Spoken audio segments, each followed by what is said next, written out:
मेरा नाम सोनू कंवर, कक्षा 7 है। कलयुग समाज के अशुभ लक्षण।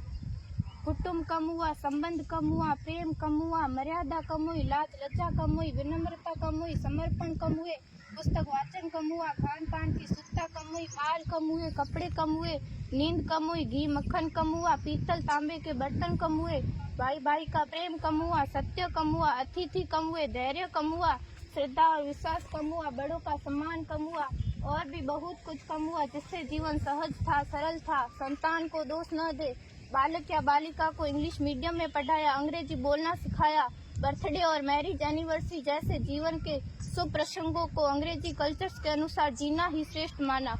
माता पिता को मम्मी डैड कहना सिखाया। जब अंग्रेजी कल्चर से परिपूर्ण बालक या बालिका बड़ा होकर आपको समय नहीं देता, आपकी भावनाओं को नहीं समझता, आपको तुच्छ मानकर आपसे जुबान लड़ाता, जब आपको बच्चे में कोई संस्कार नजर नहीं आता, तब घर के वातावरण को गमगीन किए बिना, संतान को दोष दिए बिना एकांत में जाकर रो लीजिएगा, क्योंकि पुत्र या पुत्री की पहली वर्षगांठ से ही भारतीय संस्कारों के बजाय मंदिर जाने के बजाय केक कैसे काटा जाता है, यह सिखाने वाले आप और अम्मी है। जब बच्चा पहली बार घर से बाहर निकलता है तो प्रणाम और आशीर्वाद के बदले बाय बाय कहना सिखाने वाले आप और अम्मी है।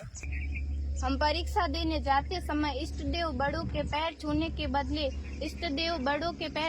बदले बेस्ट ऑफ लक कहकर परीक्षा भवन तक छोड़ने वाले आप और अम्मी है। बालक या बालिका के सफल होने पर घर में परिवार के साथ बैठकर खुशियां मनाने के बदले होटल में पार्टी मनाने की प्रथा को बढ़ावा देने वाले आप और अम्मी है। बालक या बालिका के विवाह के पश्चात कुल देवता देव दर्शन भेजने से पहले हनीमून के लिए फॉरेन टूरिस्ट स्पॉट भेजने की तैयारी करने वाले आप और अम्मी है। ऐसी कई ढेर सारी अंग्रेजी कल्चर्स को हमने जाने अनजाने स्वीकार कर दिया है।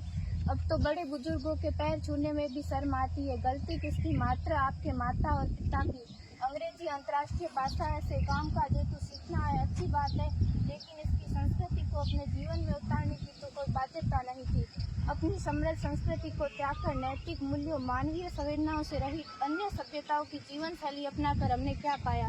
अवैध संबंध, टूटते रिश्ते, व्यसन युक्त धन, थके हारे मन, छल भरे रिश्ते, अनुशासनहीन संतानें, असुरक्षित समाज। एक बार विचार जरूर कीजिएगा कि संस्कारवान पीढ़ी क्यों आवश्यक है।